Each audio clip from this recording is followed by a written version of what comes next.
नमस्कार मित्रांनो, स्वागत आहे तुमचं आजच्या या कोऱ्या करकरीत व्लॉग मध्ये। गेले अनेक दिवस तुम्ही श्री धनी केदारलिंग महाराजांची म्हणजे माझ्या वेरवली गावातील एक कोकणातलं छान गाव आणि प्रेक्षणीय स्थळ अशा वेरवली गावातील धनी केदारलिंग महाराजांच्या पालखीचा सोहळा पाहिला। त्याच्यानंतर त्या पालखीच्या खुणा पाहिल्यात आणि नंतर मी तुम्हाला प्रॉमिस केलं होतं की मी सांबरं डुकरं हे जी पारधीची पद्धत आहे ती तुम्हाला दाखवेन। तर त्याबद्दल आणि त्या पारधीची माहिती किंवा जी पारध जी असते प्रत्येक गावामध्ये त्याची माहिती श्री हरिभक्ती पारायण चंद्रकांत महाराज पवार तुम्हाला देतील।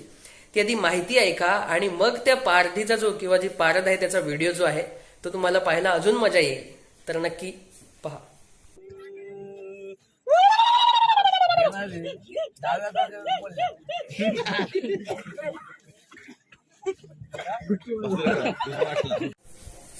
नमस्कार मंडळी, कोकण आणि शिमगा हे समीकरण काय आगळं वेगळंच आहे।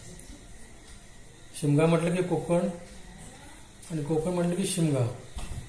या निमित्तानं प्रत्येक गावागावामध्ये घरामध्ये व त्याच्या पालख्या फिरणं, त्यानंतर त्याला नवस करणं, गाऱ्हाणे घालणं हा एक आगळा वेगळा कार्यक्रम आपल्याला प्रत्येक ठिकाणी पाहायला मिळतो। तसं त्या मानानं आपल्या लांजा तालुक्यामधील वेरवली गाव हे आदर्श घेण्यासारखं तिची संस्कृती, परंपरा, रीतिरिवाज, पद्धती आपल्याला पाहायला मिळतात।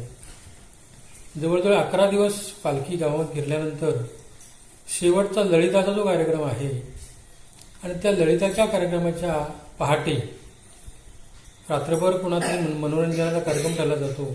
नमन म्हणा, तमाशा म्हणा, अन्य काही गोष्टी, आणि पहाटे ललित केलं जातं। ललिताच्या वेळेला गावची पारद हा महत्त्वाचा विषय। ही पद्धत प्रत्येक गावामध्ये असते।